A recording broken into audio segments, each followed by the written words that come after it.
వార్త బీఆర్ఎస్ మాజీ సీఎం కేసీఆర్ సంచలన నిర్ణయం అంటూ లేటెస్ట్ అప్డేట్ అయితే రావడం జరిగిందండి. సో వివరాలు ఏంటో కూడా వీడియోలో తెలుస్తుంది.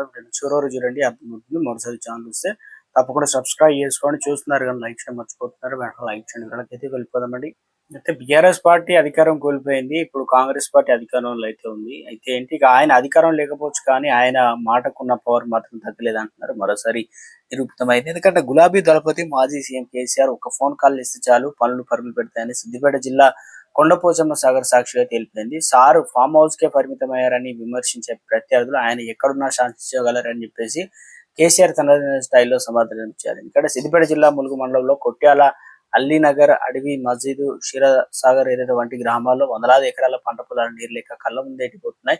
కొండపోచమ్మ సాగర్ నుంచి సంగారెడ్డి, ఆలేరు కాలువల నీటిని వదులుతున్న తమ గ్రామాల కాలువలకు మాత్రం నీరు రావడం లేదని చెప్పేసి రైతులు ఆవేదన వ్యక్తం చేశారు. అధికారుల చుట్టూ తిరిగినా ఫలితం లేకపోవడంతో విసిగిపోయిన రైతులు డిసిపిసి అంటే డిసిపి మాజీ డైరెక్టర్ అంజిరెడ్డిని ఆశ్రయించారు. ఇక సీన్ లోకి ఎంట్రీ ఇచ్చిన ఎర్రవెల్లి బాస్ ఇక రైతుల కష్టాలను విన్న అంజిరెడ్డి నేరుగా ఎర్రవెల్లి వ్యవసాయ క్షేత్రంలో ఉన్న కేసీఆర్ కలిశారు. ఎండిపోతున్న పంటల ఫోటోలను చూసి కేసీఆర్ క్షణం కూడా ఆలస్యం చేయకుండా నీటిపారుదల శాఖ ఉన్నతాధికారులు ఫోన్ చేశారు. రైతు కంట కన్నీరు రాకూడదు, పంటలు ఎండిపోతుంటే అధికారులు ఏం చేస్తున్నారు, వెంటనే నీటిని విడుదల చేయండి అంటూ తనదైన శైలిలో సూచించారు.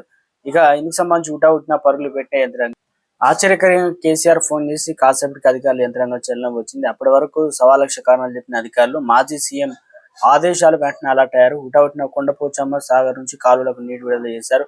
కాలువల్లో నీరు ఉరికలెత్తుంటే రైతుల కల్లో ఆనందం వెలిసింది. ఇక ఇందుకు సంబంధించి ఈ ఘటన ఇప్పుడు తెలంగాణ రాజకీయాల హాట్ టాపిక్ గా మారింది. అధికారం లేకపోయినా కేసీఆర్ ఒక ఫోన్ కాల్ తో యంత్రాంగాన్ని పరుగులు పెట్టించడం పైన సోషల్ మీడియా నెటిజన్లు రకరకాల స్పందిస్తున్నారు. సీఎం సీటులో ఉన్నా లేకున్నా కేసీఆర్ క్రేజ్ వేరు అంటూ ఆయన అభిమానులు పోస్ట్ పెడుతున్నారు. ఫామ్ హౌస్ నుంచే పాలన సాగించగల సత్తా ఆయనకు ఉందని చెప్పేసి ఈ ఘటన మరోసారి స్పష్టమైంది. తమ పంటలను కాపాడిన కేసీఆర్ కు ఆయా గ్రామాల రైతులు హృదయపూర్వక కృతజ్ఞతలు అయితే తెలుపుతున్నారు.